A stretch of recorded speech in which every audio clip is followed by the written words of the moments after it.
Hey guys, a casual fan back with some more videos. I know I haven't really made a lot of videos since the beginning of Memorial Day weekend. I think it was a little longer than that, but basically that's because I was enjoying my holiday weekend. I hope you guys did too, and if you guys are mad at me for enjoying myself during my holiday weekend, well, fuck you. And with all that being said, let's get to the point of this video. Today I want to talk about Andre Ward's his next potential bout, and the person who I wanted to be. Well, let me pause and just sidetrack for a moment. And I'd like to thank Team Ward, and I'd like to also thank Team Kovalev for building up this fight the proper way. We're literally just recovering from the whole Canelo Alvarez debacle with Gennady Golovkin, and when I look, whenever I get a little upset thinking about those two, I think of Ward and Kovalev. I think, I get a little deep. I get a little reliever. I feel relieved because at least there's some fighters that plan on fighting. Isn't that ridiculous? But yeah, it's just thinking about. I feel like if you're going to build up a fight in boxing nowadays, you really just can't do it the Mayweather Pacquiao way. It has to be the way that Ward and Kovalev are doing it now. This is the best way to do it. Like you both got to sign a contract, sign the dotted line, let the fans know that you did it, and let the fans know how many fights it's going to take before you two get to meet and reach that point together. That's how you got to do it if you really want to build up a fight. And Ward and Kovalev have executed it perfectly, and I I have no problem with this kind of setup. I don't have no problem whatsoever. And if I encourage other boxers to do this when there are big fights on the rise, like say um, if I don't know if Terrence Crawford were to fight Adrian Broner. I know it's not as big as this fight now, but I'm just making an example off the top of my head. I wouldn't mind them signing a contract saying, okay, if they win this X amount of fights and they make it to a certain point, this is when they fight. That's how you should do it, and let the fans know when it's going to happen. It's guaranteed that's going to happen, but let them know when. You gotta inform the fans now. We can't do this guessing. We can't do this whole bullshit like they're doing with Canelo Alvarez and Golovkin. So yeah, that's why I really respect what's going on with Team Ward and Team Kovalev. They are respecting the fans and letting us know when they're going to fight. And as a casual fan, I like build up, but I like build up when it's proper. You know what I'm saying? Like I don't mind this kind of letting the fight marinate WWE type of shit. I know there's some boxing savants and fossils that just don't like that. They're like, no, just get to fighting. Me, I don't just watch boxing for the boxing. I mean, I do sometimes, but I'm more interested in boxing. And I'm sure a lot of other casual fans feel the same way, but I'm more interested in boxing for the drama. I feel like boxing has the most potential of bringing out drama.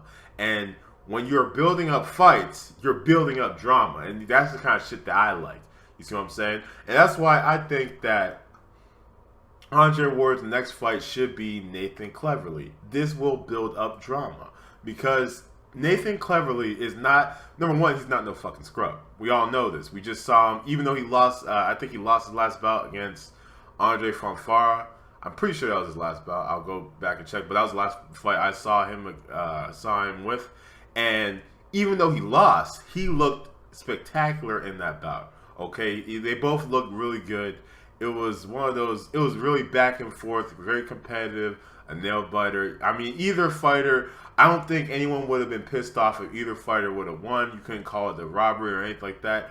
I thought Andre Fonfara was winning, but the reason why I'm not saying Andre Fonfara should be the person Andre Ward fights next is because, I mean, I would like to see that next, but me personally, I would rather see Nathan Cleverly and Andre Ward because it sets another stone towards Sergey Kovalev. Why? Because Sergey Kovalev already fought Nathan Cleverly. You see, if we see Andre Ward and Nathan Cleverly in the same ring together, you basically will have more of an idea of what will happen when Andre Ward and Sergey. Well, let me rephrase that because Nathan Cleverly and Sergey Kovalev definitely have different styles. But okay, let's say this. All right, I know a lot of you experts and a lot of you fans, you don't like hearing the word, the triangular theory. You guys say, "Oh, the triangular theory, it's useless, it's pointless. Stop using it. It's an incorrect method of measuring the boxers and blah blah blah blah blah." Look, I like to use triangular theories just to see how, as it's almost like, it's just to see how boxers compare performances and stuff like that. I don't weigh heavily on the triangular theory, but when I see three fighters get in the ring, like when I see one fighter get in the ring with one person, and I just can't help but compare their performance with another fighter getting in the ring with that same person. You see what I'm saying? So I would like. That's why I know it's not just me that'll do it. You guys are lying if you're saying that you wouldn't start comparing. You're liars if you're telling me that you didn't compare Manny Pacquiao's performance against Marquez with Floyd Mayweather's. You're lying. You're liars. Okay, that's what everybody did. I mean, they may not, even though the triangular theory is not something that decides the outcome of how the fights will be when the two victors of those, when like this is, for example, when Floyd Mayweather and Manny Pacquiao fought Marquez, just because Floyd Mayweather had a better performance, it didn't mean that Floyd Mayweather was going to beat Manny Pacquiao, but it still gave people something that it's like, okay, so this is what this person looks like in the ring with that person, and it gives us an idea of what it might look like, what these people will do against each other. You see what I'm saying? Does that make sense? I hope it does. If it doesn't, I'm sorry, but yeah, I would like to see Andre Ward with a past opponent of Sergey Kovalev before he fights Sergey Kovalev. It's almost as if he's walking the same path that Sergey Kovalev did, and he's about to. It's, you know what I'm saying? Like Sergey Kovalev had to step on Nathan Cleverly, figuratively, to get to where he is today, and it's like Andre Ward is about to step on that same stone to meet Sergey Kovalev, And so, yeah, I like this idea. I know this is a rumor that's spreading around the internet, and I like this idea. I would love to see this fight. I think Nathan will put on a show. Well, maybe I think it'll be a very fun fight to watch. I think Andre will definitely beat him, of course, but it's still, Nathan Cleverly is not a bum. You picking Nathan Cleverly will not be a cherry pick by any means. He's a former champion, so yeah, I like to see that fight. I know a lot of people are saying Adonis Stevenson should be the next person that Andre Ward picks, but there's a lot of I really just don't think that's like Okay, I just realized something, but you know what?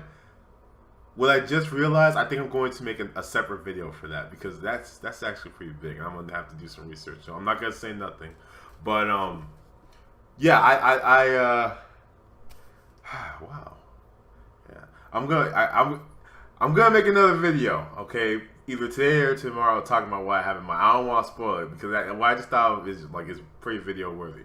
But let me just wrap this video up. Basically, I would like to see Andre Ward fight Nathan Cleverly next, if he's going to have another fight before Sergey Kovalev. Andre Ward definitely deserves it. And Sergey Kovalev is about to have another fight before Andre Ward, so yeah, I think it's very fair.